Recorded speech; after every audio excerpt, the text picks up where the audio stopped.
The grand hall of the imperial palace, stretched out like a dream made of crystal and light, Princess Lyra stood.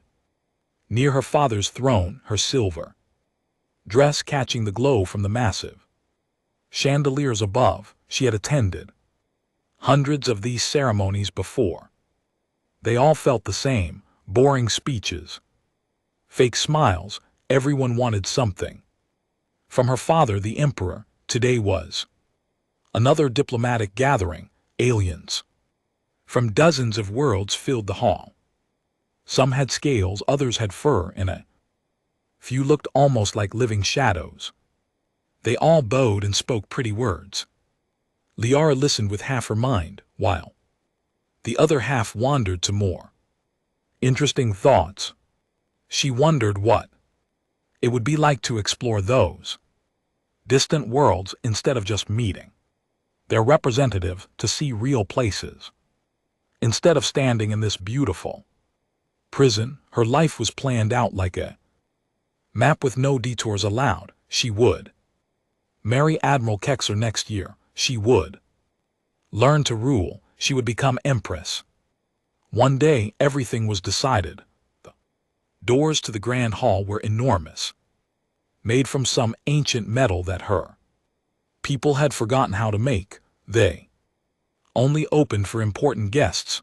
Right now they stayed closed while a trade delegate from the Sarthan system talked about mining rights. Lyra tried not to yawn. Then the doors opened. No one had announced a new arrival. The guards looked confused. The delegates stopped talking mid-sentence. Everyone turned to look. A figure walked through the doors, and Liara felt her breath catch in her throat. He was human. She knew this because she had studied the different species in the galaxy. Humans were new to space travel, barely 100 years out from their home planet. Most of the older races thought they were primitive. Interesting perhaps, but not important. This human wore a military uniform, dark green with strange symbols on the shoulders. His short brown hair was messy and dust covered his clothes. His face had a fresh cut above one eye, and he walked with the careful steps of someone who had been in a fight recently. Blood stained one of his sleeves, but it was his eyes that held Liara's attention. They were blue like the oceans on the pleasure world she had visited as a child, and they looked tired but determined. He was afraid. She could see that, but he walked forward anyway. The hall went silent. Her father, Emperor Thuron, leaned forward on his throne. His guards moved to block the human's path, but he raised one hand to stop them. Who enters our hall uninvited? Her father asked. His voice was calm but carried power. The human stopped in the center of the hall. He looked small, surrounded by aliens twice his size. He looked up at the throne, then his eyes swept across the room. For just a moment his gaze met Liara's. Something electric passed between them. It lasted only a second, but Lyra felt it in her chest, warm and startling. The human blinked, surprised, then looked back at her father. My name is Sergeant Jake Morrison, he said. His voice was rough, like he had been shouting. I'm from Earth's Unified Defense Force. My ship crashed on your planet 3 hours ago. We were attacked by pirates near the border. My crew is injured, 2 are badly hurt. I need help. The nobles and delegates whispered to each other. Some laughed quietly, a human asking the mighty Valdorian Empire for help. How amusing. Admiral Kexer, who stood near the throne, stepped forward. He was tall and impressive in his military uniform, everything Aldorian warrior should be. His purple skin seemed to glow with health and power. You dare to interrupt the ceremony, Kexer said. His voice was cold. You march into the Imperial Palace. Covered in dirt and blood, where are your manners, human? Jake looked at Kexer without backing down. I left my manners in the ship that was shot full of holes, he said. My people are dying. I don't have time for manners. Liara's hand went to her mouth. No one spoke to Admiral Kexer that way. No one. She waited for her father to order the human removed, maybe thrown in prison for his disrespect, but her father was smiling. Just a little, just at the corners of his mouth. You are brave or foolish, Emperor Thern said. Why should we help you? What is Earth to Valdora? Jake stood straighter. Despite his obvious exhaustion, nothing. Probably, he admitted, we're new out here. We don't have much to offer, but my crew risked their lives to help a civilian transport that was under attack. We saved 73 people, Valdorian people. Your people. The pirates didn't like that, so they came after us. Murmur went through the hall. One of the Emperor's advisors whispered something in his ear. The Emperor nodded slowly. You claim you saved Valdorian citizens? Her father asked. Transport was called the Morning Star. Jake said. Medical supply ship. Check your records. We escorted it safely to the trade station at Keth 7. Then the pirates jumped us on the way back. We thought we lost. We crashed here. That's the whole story. Lara found herself stepping forward before she realized what she was doing. Her father glanced at her, surprised. She never spoke during these ceremonies. It wasn't proper, father, she said quietly. If what he says is true, we owe him a debt. Princess Kexer said sharply. We don't know if his story is true. Humans are known to be creative with facts. Jake turned to look at Lara directly. Their eyes met again and again. She felt that strange warmth. I'm not lying, he said. To her, not to Kexer or her father. My people are hurt. Some might die if they don't get help soon. That's the only truth that matters right now. There was something in his voice that made Lyra believe him. Maybe it was the exhaustion. Maybe it was the way he didn't try to flatter or manipulate. He just stated facts and asked for help.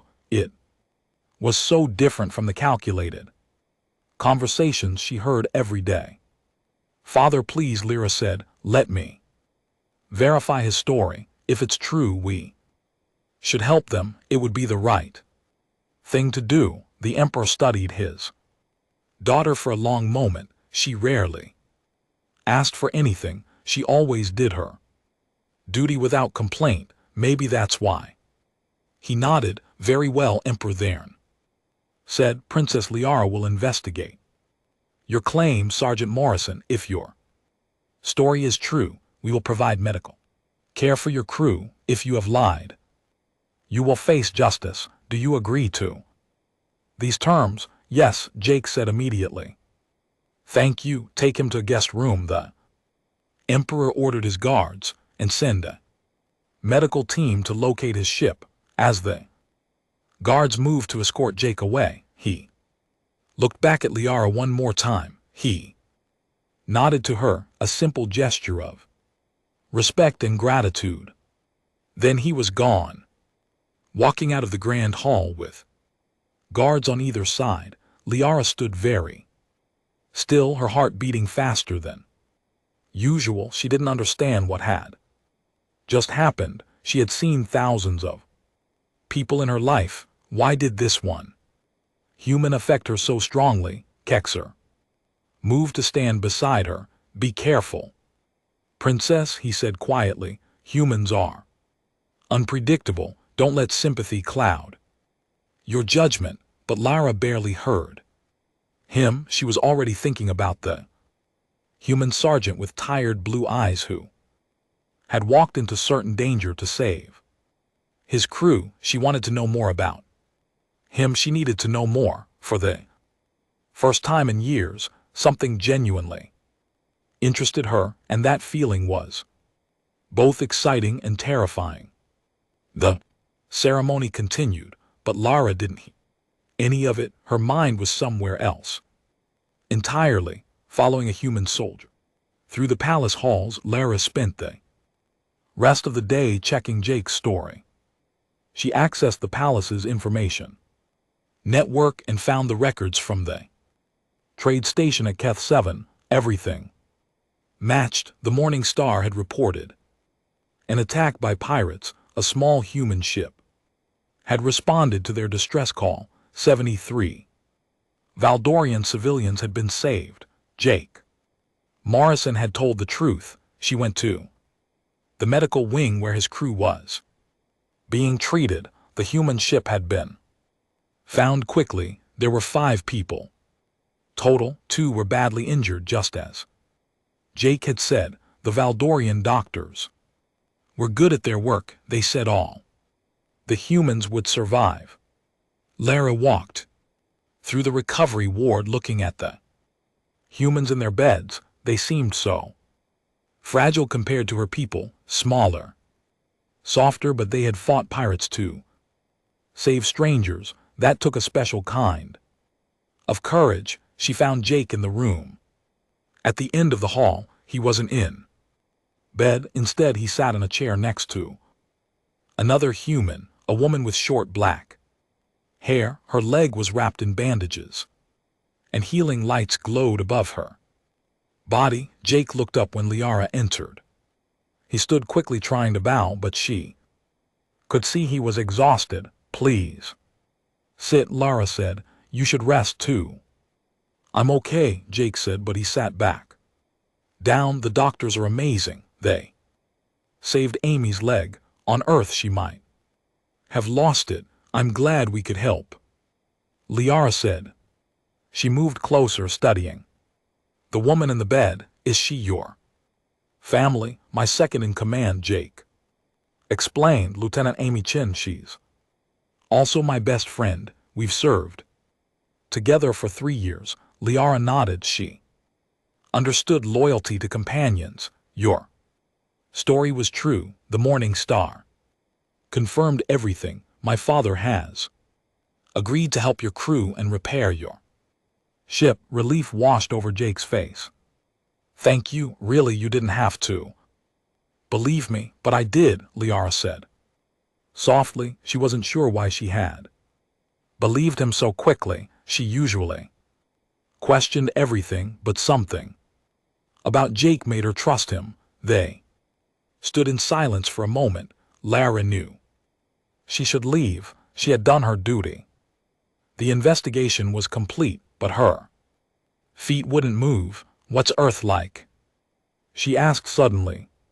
Jake looked surprised by the question. Then he smiled and his whole face changed.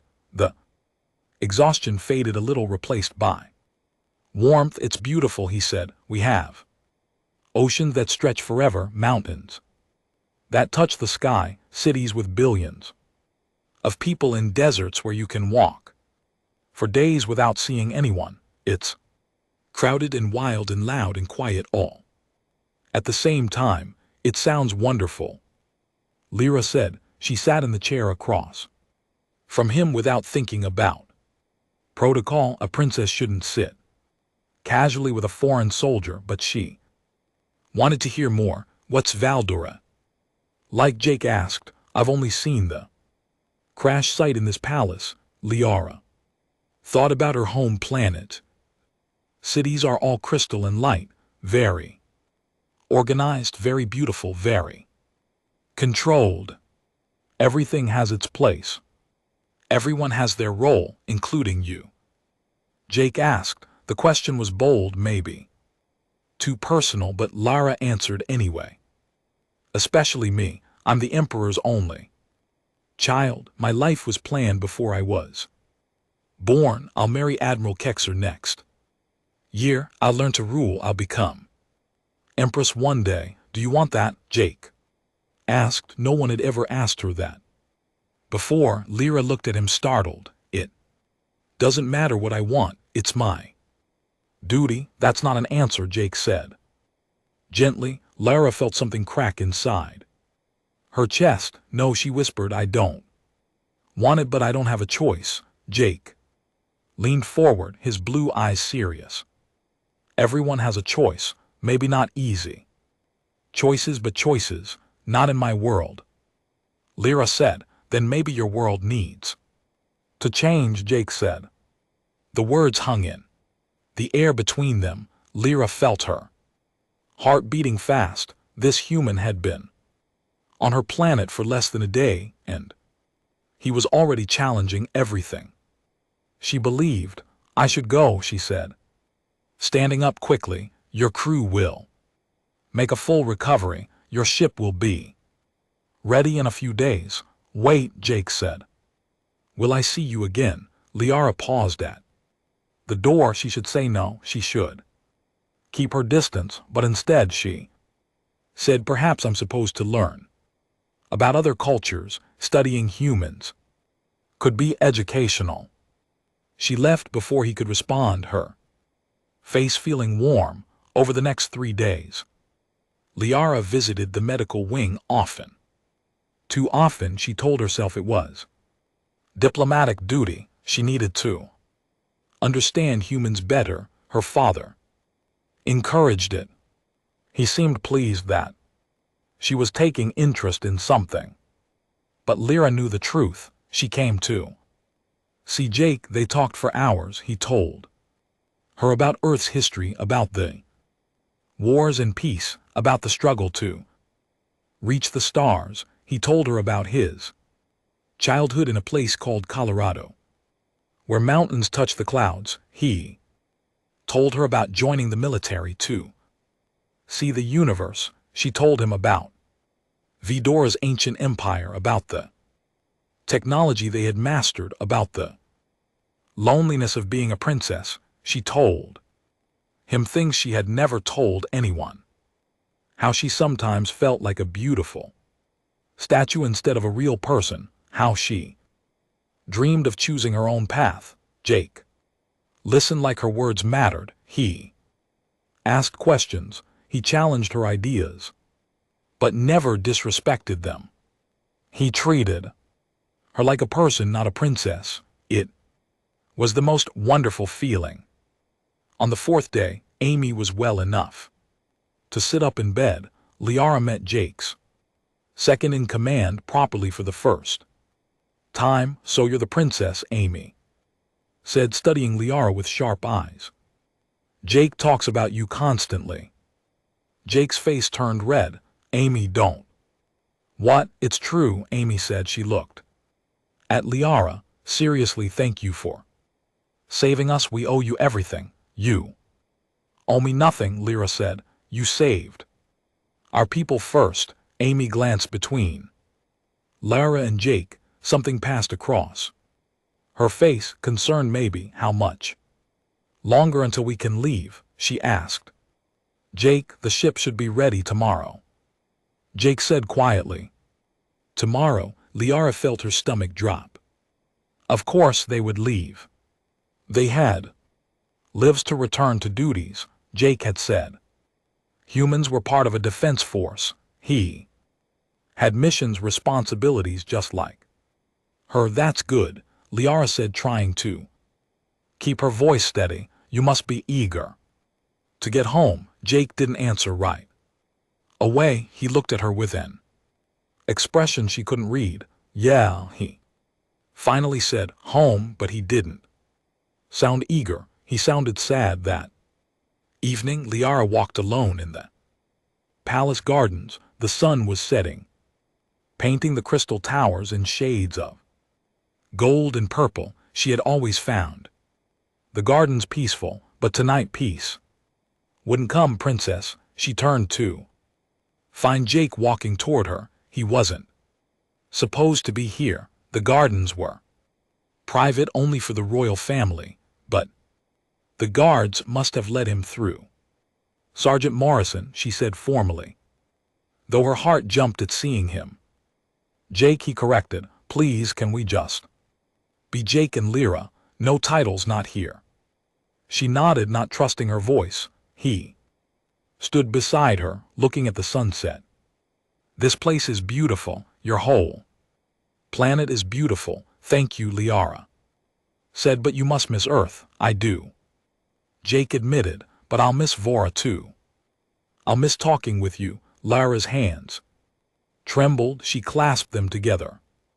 I'll miss our conversations as well. Is that all? Jake asked softly. Just conversations. Lyra turned to look at him. His blue eyes held hers, asking a question he couldn't quite speak. She knew she should lie. She should protect herself and him from the truth, but she was tired of lying. No, she whispered. Not just conversations. Jake reached out slowly, giving her time to pull away. When she didn't, his hand touched hers. His skin was warm, his fingers wrapped around hers gently. I've never felt like this before, he said. I know. It's crazy. We barely know each other. We're from different worlds, but Lara, when I look at you, I see what? She asked, barely breathing. Home, he said. Simply, I see home. Tears filled Liara's eyes. This can't happen. My father would never allow it. My people would never accept a human, and you have to leave. I know, Jake said. I know all of that, but it doesn't change how I feel. It doesn't change how I feel either, Lara admitted. The words came out like a confession, but feelings aren't enough. We both have duties. You have Earth, I have Valdura. Jake squeezed her hand. Then we'll remember these days, this garden, the way the sunset looks right now. We'll remember, and maybe that will be enough. But Lara knew it wouldn't be enough. Not for her, not anymore. They stood together in the fading light, holding hands, both knowing that tomorrow would take away something precious they had only just found. Jake's ship was ready to leave, but fate had other plans. That night, emergency alarms rang through the palace. Lara woke to find her father calling in emergency council meeting. Something terrible had happened. The Kindex had attacked. Liara had heard of the Kindex. Everyone had. They were a warrior race from the outer regions, cruel and efficient. They had been quiet for years. Now they had destroyed 3 Valdorian border colonies and coordinated strikes. Thousands were dead, more were missing. The council room filled with military officers and advisors. Admiral Kexer stood near the holographic display showing the attack patterns. His face was hard with anger. We must respond with overwhelming force, Kexer said.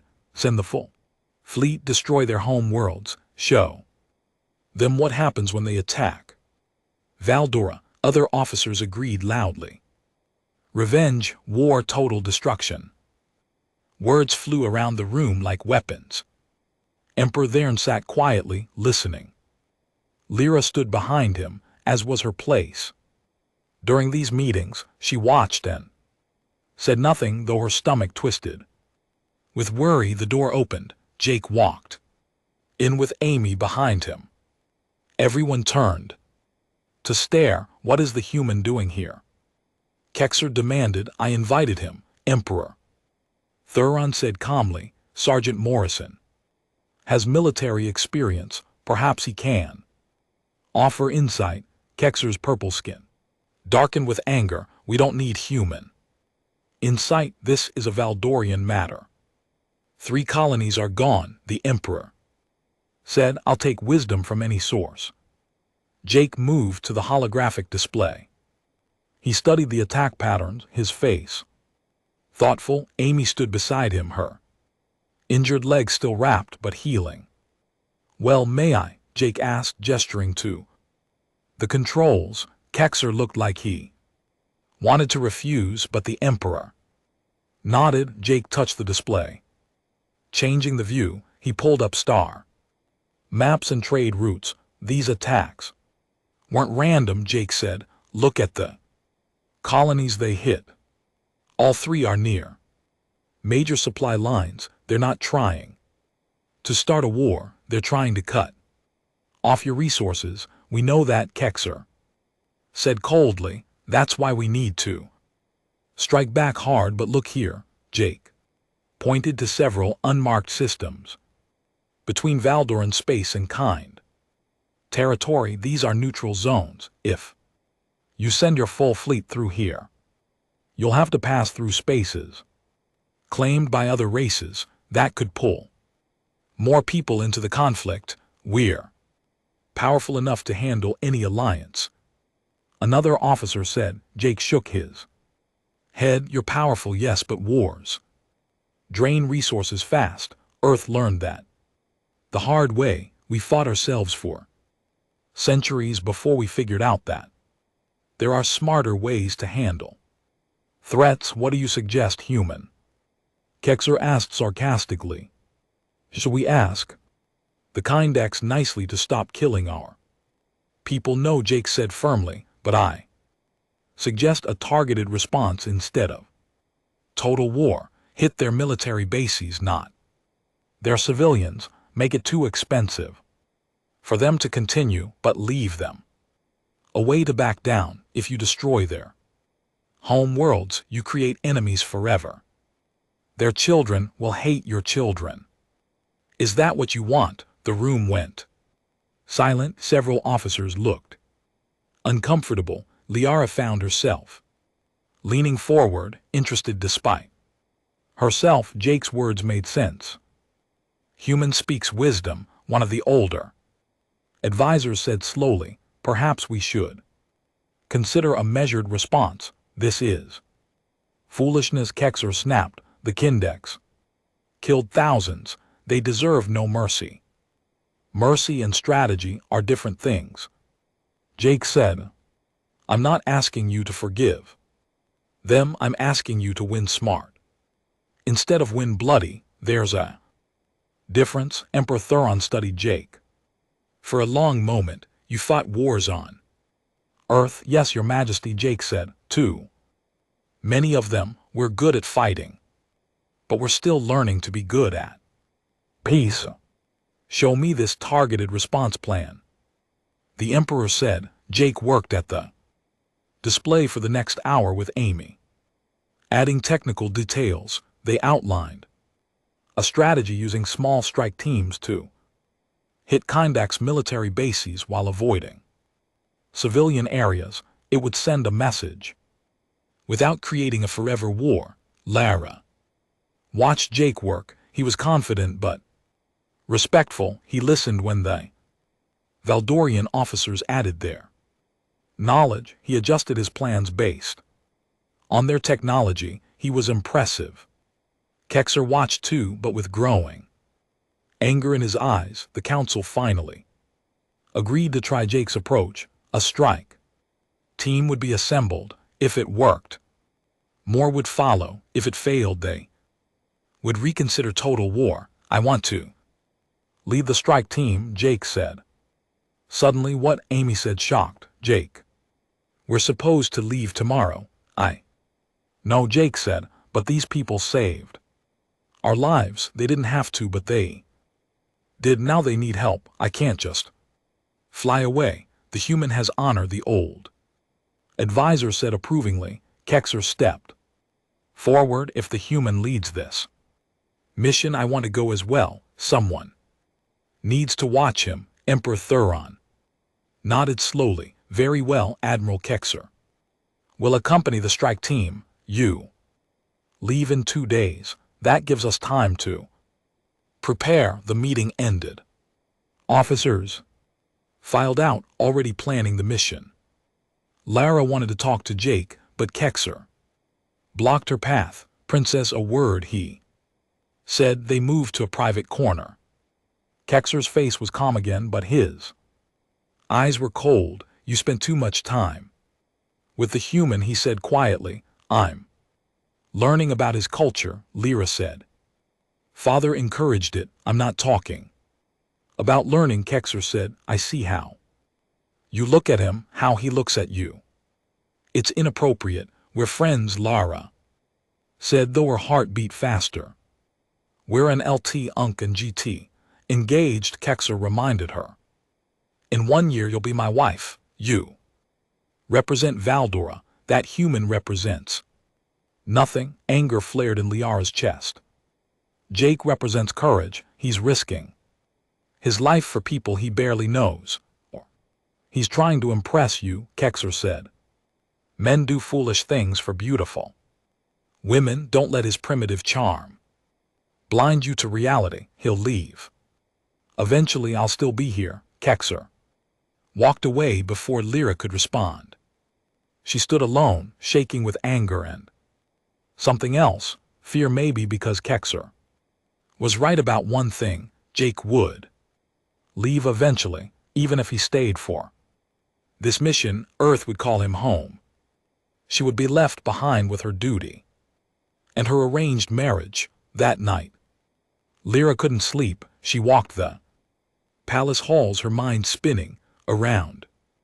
Midnight, she found herself outside the guest quarters where Jake was staying. She knocked softly. Jake opened the door. Looking surprised, he wore simple clothes, his hair messy from attempting sleep. Liara, is something wrong? I needed to see you, she said. Can we talk? He let her in. The room was small but comfortable. Jake gestured to a chair and they sat facing each other. You don't have to do this mission, Liara said. You don't owe us anything. I want to help, Jake said. Why? Lyra asked. Tell me the real reason. Jake was quiet for a moment. Because of you, he finally said. Because when I leave, I want to know I did everything I could to keep you safe. The kinds won't stop with 3 colonies if we don't stop them. Now they'll come closer to the capital, closer to you. Tears filled Lyra's eyes. You could die, maybe, Jake admitted, but Amy's leg is healed enough. She's going with me. We're good soldiers. We'll be careful. Sexer is going too, Lara said. He doesn't trust you. I know, Jake said. I saw how he looked at me. He thinks I'm trying to take you from him. He's not wrong, Lyra whispered. Jake reached across the space between them and took her hand. If things were different, he said, if we were different people in a different universe, what would you want? Lyra closed her eyes. I'd want to know you, really know you. I'd want time. I'd want to see Earth. I'd want you to stay here. I'd want everything. Me too, Jake said softly. They sat in silence, holding hands, both knowing that wanting wasn't enough. Promise me you'll come back, Liara said. I promise, Jake said, and when I do, we'll figure this out somehow. But Lara heard the doubt in his voice, because how could they figure it out? She was a princess. He was a soldier from a primitive world. Their lives were on different paths. Still, when she finally left his room, hours later, she let herself hope, just a little, just enough to get through the next few days. The strike team left early in the morning. Liara stood on the palace balcony, watching the ships rise into the sky. One of them carried Jake. Another carried Kexer. She pressed her hand to her chest, feeling her heartache. Be safe, she whispered to the empty sky. Please be safe. First 2 days of the mission went well. Jake's strategy worked perfectly. The strike team hit 3 Kindex military bases with precision attacks. They destroyed weapons and supplies, but avoided civilian areas.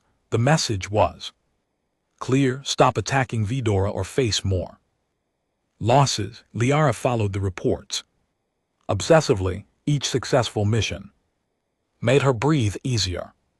Jake was safe. He was coming back on the 3rd day. Everything went wrong. The strike team prepared to hit a major Kindax command.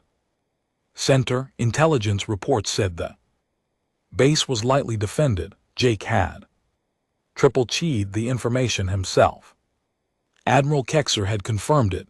The mission should have been simple, but when the team arrived, hundreds of Kindax fighters were waiting for them. It was a trap. Liara heard the news. The middle of a state dinner, an aide whispered to her father, whose face went pale. He stood abruptly, canceling the dinner without explanation. Liara followed him to the command center. What happened? She demanded. Her father's chief of staff looked grim. The intelligence was wrong. The strike team walked into an ambush there, surrounded and outnumbered 10-1. Liara felt the world tilt. Can we send help? The nearest fleet is 4 hours away. The officer said. They don't have 4 hours. Someone sabotaged the intelligence, another officer said. Quietly, the Kindax knew exactly when and where we'd attack. Who? Emperor Thuron demanded. Who would betray us? Lyra's mind raced. Who had confirmed the intelligence? Who had access to mission details? Who wanted the mission to fail? Her blood turned cold. Kexer, she whispered. What? Her father asked sharply. Kexer went with them, Lara said, speaking faster. He had access to all the planning. He knew Jake's strategy. Father, Kexer never wanted this mission to succeed. He wanted total war, and he wanted Jake gone. You're suggesting Admiral Kexer committed treason, the chief of staff said, shocked. I'm saying we need to check the intelligence networks, Lyra said. Now her father gave the order. Officers scrambled to their stations. Within minutes they found it, a coded transmission from the palace. Torn space sent 2 days ago. It detailed the entire mission plan. The transmission came from Kexer's personal terminal. He sent our people into a trap, Emperor Thern said, his voice shaking with rage. He condemned them to death for politics. We have to save them, Liara said desperately. The fleet is too far, but there must be something we can do. Princess, there's nothing, the chief of staff said gently. I'm sorry. Liara looked at her father. She saw sadness in his eyes, resignation. He was going to let them die. He was going to let Jake die because they were too far away. No. Something broke inside Lara. Years of following rules, of being proper, of accepting what she was told, it all shattered in that moment. I'm not letting him die, she said. Before anyone could stop her, Lyra ran from the command center. Guards called after her, but she ignored them. She raced through the palace halls, taking corridors she knew from childhood. She reached the royal hangar where her personal ship waited. Princess, where are you going? The hangar master asked. Prepare my ship, Liara ordered. Now I need authorization from the Emperor. I am your princess, Liara said, her voice hard. I'm giving you a direct order. Prepare my ship immediately, or I'll do it myself. The hangar master hesitated, then nodded. Within minutes, Lara's ship was ready. It was small but fast, with weapons far better than anything in the strike team's arsenal. It was meant for diplomatic missions, but right now it would be used for war. Lyra climbed into the pilot's seat. She had trained for this. Every royal child learned to fly in case of emergency, but she had never flown into combat before. Her hands shook as she activated the engines. Princess, stop. Her father's voice came over the communication system. You can't do this. It's too dangerous. I'm sorry, Father, Liara said, but I'm done watching from the sidelines. Lara, please, I love you, she said. Then she closed the channel and launched into space. The ship screamed through Vidora's atmosphere and into the stars. Lyra plotted a jump to the Kindex border. Her ship was faster than the military vessels. She could reach the command center in under an hour. She prayed it would be enough. At the command center, Jake fought for his life. The Kindex had them pinned down in a defensive position. His team had taken heavy casualties. 3 Valdorian soldiers were dead, 5 more were injured. Amy had a new wound on her shoulder but kept fighting. We need to fall back, Amy shouted over the weapons. Fire, fall back where? Jake yelled. They were surrounded. The Kinds weren't trying to destroy them quickly. They were taking their time, enjoying the hunt. Jake looked around at the Valdorian soldiers. They looked scared but determined. These people had trusted him.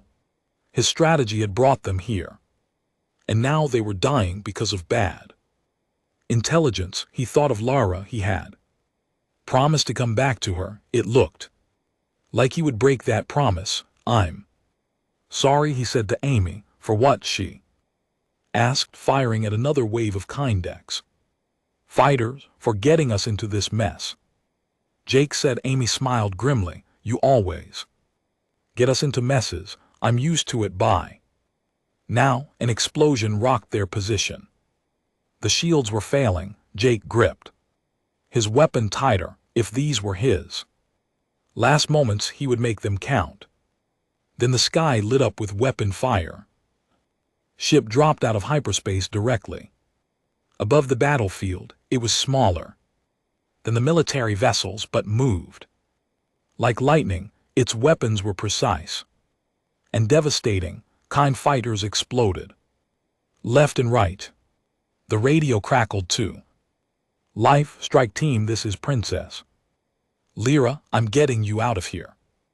Jake's heart stopped. Liara, what are you doing here? Saving you, she said. Simply fall back to the extraction point. I'll cover you. You can't take on all these fighters alone, Jake protested. Watch me, Liara said. Her ship danced through the air, dodging attacks that should have hit her. Her weapons never missed. She moved like she was part of the ship itself, like she had been born to fly. The Kindex tried to surround her, but she was too fast. She destroyed their command ships first, throwing their forces into confusion. Then she systematically took out their heavy weapons. Move, Jake yelled to his team. Get to the ships. They ran through the chaos. Kind soldiers tried to stop them, but Liara's covering fire kept them back. The team reached their transport ships and piled in. Everyone accounted for? Jake asked Amy. All the living, Amy said sadly. They had lost 5 soldiers total. Jake took the pilot seat of the lead transport.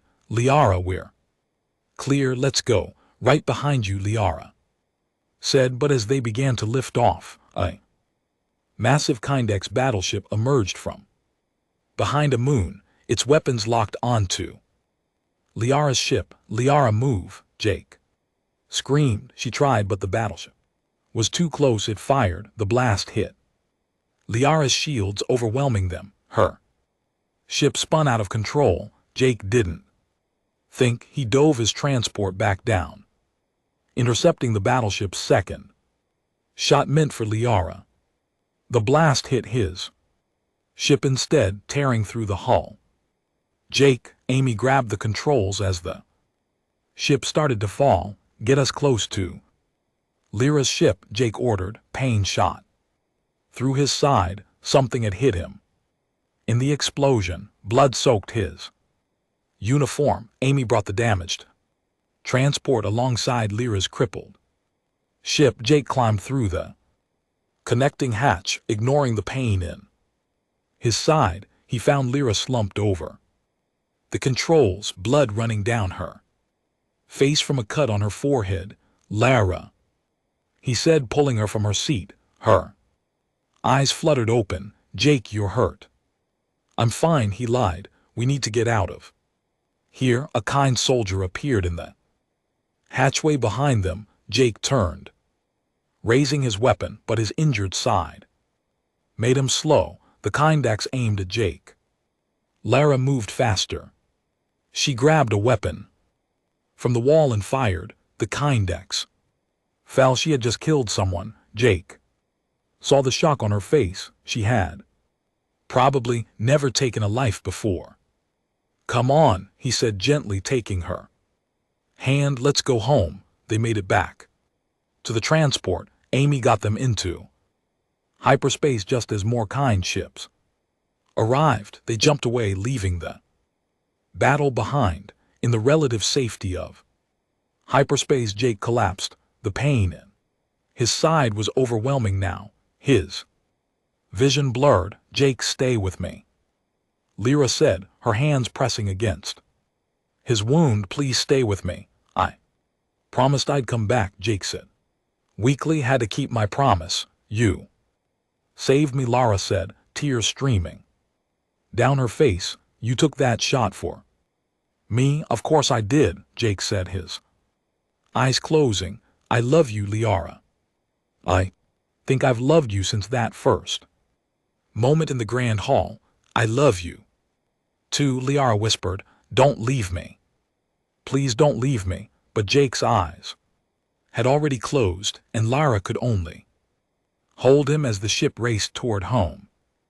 Jake woke in a medical bed for the second time on Valdura, but this time felt different. His whole body ached and machines hummed around him. Soft light filtered through crystal windows. "You're awake," he turned his head carefully. Liara sat beside his bed, still wearing her flight suit, though someone had cleaned the blood from her face. Dark circles shadowed her eyes. She looked exhausted. "How long?" Jake asked, his voice rough. 3 days, Lara said. "You lost a lot of blood. The doctors had to work for hours. They said," her voice broke. "They said you were lucky to be alive." Jake tried to sit up and immediately regretted it. Pain shot through his side. "Don't move," Lyra said, gently pushing him back down. "You need to rest." "You came for me," Jake said, studying her face. "You flew into a battle zone alone. I couldn't let you die," Lyra said simply. "I didn't even think about it. I just knew I had to save you." "Your father must be furious," Jake said. Lyra smiled slightly. "Actually, he's proud and angry and confused. Mostly confused, I think. His proper daughter, who always followed the rules, just stole a royal ship and flew into combat." "What about Kexer?" Jake asked. Liara's smile disappeared. "He's been arrested for treason. The evidence was clear. He gave the Kindax our battle plans. He tried to have you killed and didn't care that our soldiers would die too. He wanted the mission to fail so the Empire would choose total war." "And what happens to him now?" Jake asked. "He'll face trial," Lara said. "The punishment for treason is severe. His family has lost all honor. The marriage arrangement is canceled." Jake felt relief wash through him, though he tried not to show it too obviously. "I'm sorry," he said. "I know that complicates things for you." "Don't be sorry," Liara said firmly. "Kexer was willing to let people die for his politics. He doesn't deserve my sympathy." The door opened. Emperor Thuron entered, followed by several advisors. Jake tried to bow from his bed, but the Emperor waved him down. "Rest, Sergeant Morrison," the Emperor said. "You've done enough, Your Majesty. You took a blast meant for my Daughter, Emperor Thuron said, you saved her life. That puts me in your debt. I don't want a debt, Jake said. I did what anyone would do. No. Emperor said, you did what a brave man does, and my daughter did something I've never seen before. She chose her own path regardless of consequences. You've changed her. Jake glanced at Lara, who looked down at her hands. The mission was successful despite the trap. The Emperor continued, the Kindex have agreed to negotiate. They didn't expect such precise resistance. They thought we would respond with total destruction. Your strategy worked. That's good news. Jake said, it is, the Emperor agreed. It has also made me think perhaps my empire has been too rigid, too certain that our way is the only way. Humans are new to the stars, but you bring fresh perspectives, valuable perspectives. One of the advisors stepped forward. Your Majesty, if I may, the Emperor nodded. The High Council has been debating Princess Liara's actions, the advisor said. Some call it brave, others call it reckless. She abandoned her post. She risked the royal succession. She defied a direct order from the Emperor. I know what she did, Emperor Thuron said. Quietly, the council demands a public statement. The advisor continued. They want to know if she will be punished or praised. They want to know if rules still matter. Jake felt anger rise in his chest. She saved lives. Doesn't that count for something? It counts for everything, the Emperor said, which is why tomorrow Princess Lyra will address the High Council. She will explain her actions in her own words. Lyra stood up straight. I'm ready, father. I know you are, the Emperor said with something that might have been pride. Rest now, both of you. Tomorrow will be difficult. After the Emperor and his advisors left, Lara sat back down beside Jake's bed. Are you scared? Jake asked, terrified. Liara admitted, I've never stood up to the council before. I've never publicly defied tradition. You'll be amazing. Jake said, just tell them the truth. The truth is I'm in love with a human soldier. Liara said softly. How will that sound to a room full of traditional nobles? Like the beginning of something new, Jake said, like change. That's scary, but it's also how things get better. Lara reached out and took his hand. What happens after I address the council? Even if they understand, you still have to return to Earth. Your military will want you back. We still have the same problem. Jake squeezed her hand gently. One problem at a time. First, let's see what tomorrow brings. The next day, the High Council chamber was packed. Nobles and politicians filled every seat. Jake watched from a balcony, his side still bandaged but healing. Amy stood beside him, her own injuries mostly healed. This is intense, Amy whispered. Yeah, Jake agreed, his eyes on Lyra. She stood in the center of the chamber, wearing a formal gown that seemed to be made of liquid silver. She looked every inch of princess, but her eyes held something new, strength, determination. Emperor Thuron sat on the throne, watching his daughter with an unreadable expression. Princess Lyra, the head counselor, began. You are here to explain your actions during the Kindex crisis. You abandoned your post, stole royal property, and flew into combat without authorization. These are serious offenses. What do you have to say? Liara took a breath. When she spoke, her voice was clear and steady. I did those things, she said. I broke rules that have stood for generations. I acted without permission. I put myself in danger, and I would do it again. Murmurs ran through the chamber. The head counselor frowned. You admit your guilt. And show no remorse. I show no remorse. Because I did what was right, Liara said. Our soldiers were dying because of false intelligence. They were trapped in a situation they couldn't escape. Nearest fleet was hours away. Would you have me watch from safety while brave people died? You could have been killed, another counselor said. Yes, Liara agreed, but they would have definitely died if no one helped them. I had a ship, I had weapons, I had training, I had the power to make a difference, so I used it. You are the heir to the empire, the head counselor said. Your life is more valuable than a few soldiers. Jake saw Liara's hands clench into fists. No life is more valuable than another, she said firmly. My blood isn't more precious because I was born in a palace. Those soldiers have families, dreams, they matter, and more than that, one of those soldiers had shown us a better way to handle the Kindak's threat. Sergeant Jake Morrison's strategy was working. It could have saved thousands of lives on both sides.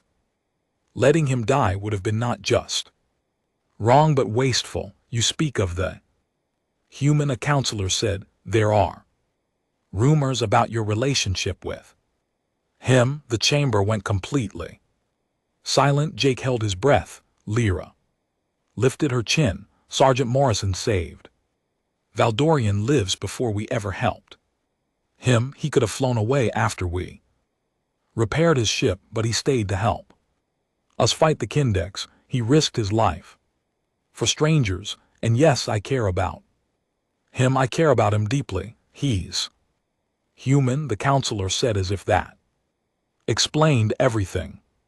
He's brave, Liara countered. He's intelligent, he's kind. He treats people with respect regardless of their rank or species. He's shown me that there are different ways to live, different ways to lead. He's made me question traditions that I always accepted without thought. Tradition gives us order, the head counselor said. Tradition can also be a cage, Liara said. I've spent my whole life being told what to do, who to marry, how to think. I never questioned it because I thought that was my duty, but watching Jake, seeing how humans approach problems with fresh eyes, I realized something. True duty isn't blind obedience. True duty is doing what's best for your people, even when it's hard. She turned to face her father directly. Father, I love our empire. I'm proud to be Dorian, but we're so convinced that we know everything that we've stopped learning. We dismissed humans as primitive, but they have things to teach us. They have courage.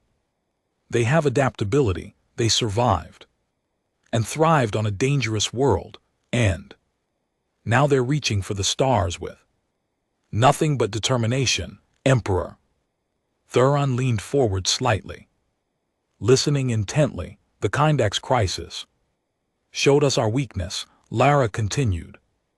Our military strategy was rigid. We wanted total war or nothing. Jake offered a middle path, and it worked. How many other solutions are we missing because we won't listen to outside voices? Are you suggesting we should change our ways based on the ideas of a species barely out of their home system? A counselor asked incredulously. I'm suggesting we should consider good ideas regardless of where they come from. Lyra said. That's not weakness. That's wisdom. She turned to address the full chamber. I broke rules, I admit that, but sometimes rules need to be broken for something more important. I saved lives. I helped end a war before it destroyed both our empire and the Kindaks. I did what I thought was right, and I'd do it again. If that makes me unfit to be empress one day, then so be it. I'd rather be honest than perfect. The chamber erupted in arguments. Some counselors shouted their approval. Others demanded punishment. The noise grew overwhelming. Emperor Thuron stood, and silence fell immediately. My daughter has spoken well, he said, his voice carried through the chamber. She has shown courage in battle and courage.